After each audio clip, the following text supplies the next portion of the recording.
अस्सलाम वालेकुम नाज़रीन, मैं हूं जावेद इकबाल और आप देख रहे हैं मीडिया 42 न्यूज़ का प्रोग्राम। खबर तो ये है। नाज़रीन, प्रोग्राम शुरू करने से पहले मैं आपको ये बता दूं कि ये प्रोग्राम चूँकि मेरी तबीयत काफ़ी नासाज है, लेकिन चूँकि ये एक सोशल इशू है। आज का जो प्रोग्राम है ये सारा कुछ वालदेन के ऊपर। बच्चे तो हैं ही न समझ, लेकिन वालदेन, ऐसे वालदेन जो अपने बच्चों को पढ़ने के लिए भेजते हैं, जो ही वो बुलूगत की उम्र को पहुँचते हैं तो फिर उनका पीछा छोड़ देते हैं, उनकी हरकत व सुकनात पर नज़र नहीं रखते। आज का प्रोग्राम बहुत मेरे लिए तो बहुत ये खौफनाक है, क्योंकि मैं खुद भी एक वालिद हूँ, बाप हूँ एक। ये मेरे लिए ये प्रोग्राम जो है ये बहुत ही हसास नौयत का है। बात यह है कि आज के प्रोग्राम में हम बात करेंगे कल जो लाहौर के अंदर एक वकूआ हुआ है। Lahore teaching hospital, Lahore university का जो हॉस्पिटल है उसके अंदर एक वकूआ हुआ है। वकूआ ये है कि एक लड़की है 20 साल, बमुश्किल 20 साल, 17-18 साल उसकी उम्र जो है, वो थाना नवाब टाउन ने अपनी एफआईआर में दर्ज की है। वो एक नौजवान लाता है जिसका नाम असामा है। दोनों क्लास फेलो बताए जाते हैं, लेकिन क्लास फेलो नहीं है। जो लड़की है उसका नाम मरियम है और वो गुजरात की रहने वाली है और जीसी यूनिवर्सिटी की स्टूडेंट है। दाखिला लेने आई थी फ़ीस जमा करवाने। और उसामा साहब जो हैं उनका तल्लक लाहौर से है। दोनों हम उम्र हैं। बताया गया है कि ये दोनों फ्रेंड है। मसला ये है कि इसकी जो सीसीटीवी फुटेज है वो सामने आई जब हॉस्पिटल इंतज़ामिया ने थाना नवाब टाउन पुलिस को इतला दी कि यहाँ पे एक नौजवान एक मुर्दा हालत में लड़की को छोड़ गया है।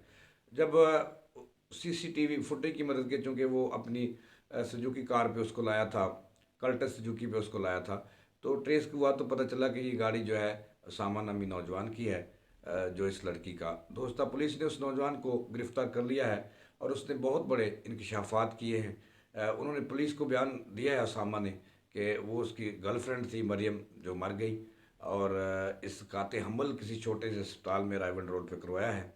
इनकी गलत कार्यों की वजह से वो माँ बनने वाली थी, बेन ब्याही माँ बनने वाली थी, और गुजरात से थी उस बच्ची का तल्लक। और उसके वालिद को भी जब रब्ता किया गया, डेड डेड बॉडी जो है उनके वालदेन के हवाले की गई, तो उसको पता चला उसमें पोस्टमार्टम रिपोर्ट में कि लड़की हामला थी, इसका हमल हुआ। और इस वजह से जब वो वहाँ पे क्लिनिक पे, जो छोटे से क्लिनिक पे असामा अपना गनाह छुपाने के लिए ले गया, तो वहाँ डॉक्टरों से वो हैंडल ना हुआ केस। खून जो था, ब्लीडिंग ज़्यादा बह गई हो गई और कट भी लग गए बच्ची के अंदर। और इस वजह से वहाँ से उन्होंने जवाब दिया, तो असामा उसकी जान बचाने के लिए, जो अपनी गनाह था उसको छिपाने के लिए, जो था अपनी गाड़ी में डालकर अपने एक दोस्त के हमरा उसको लाहौर टीचिंग यूनिवर्सिटी जो है हॉस्पिटल है वहाँ ले आया। और वहाँ जब वो ला रहा था तो उसने, आप देख सकते हैं छुट्टी में कि सामा ने उस बच्ची को अपने बाहों में उठा रखा है और ऐसे है जैसे वो बेहोश है, और वहाँ छोड़कर वो उसको फरार हो गया। आई- तो बाद में अस्पताल इंतजामिया में थरथली मच गई कि ये बच्ची कौन है, मुर्दा हालत में लाई गई है।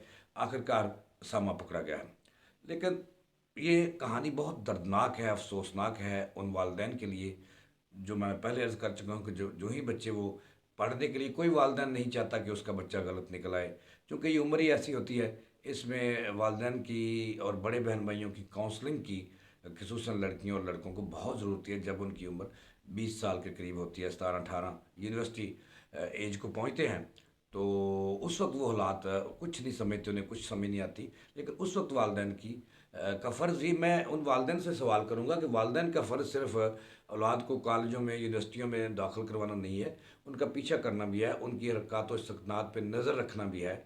अच्छा, यहाँ इस तरफ जाने से पहले मैं ये बता दूं कि पुलिस ने गुजरात से जो लड़की थी, जो मकतूला है, मकतूला कहूँगा उसको, उसके वालिद से रब्ता किया, तो उसके वालिद ने कहा कि ये चूँकि जीसी यूनिवर्सिटी में इसका दाखिला हुआ था, फ़ीस 1,20,000 लेकर घर से गई, वहाँ जमा करवानी थी और वहाँ नहीं आई।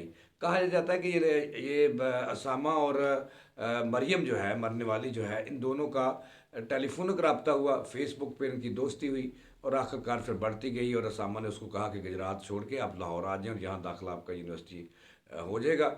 और वो दाखिला भी हो गया, फ़ीस भी हो गई, और वो पढ़ नहीं सकी, मौत की वादी में चली गई और ऐसी गुमनामी की ज़िंदगी और बदनामी अपने वालदेन के सर थोंप गई, जिसका दाव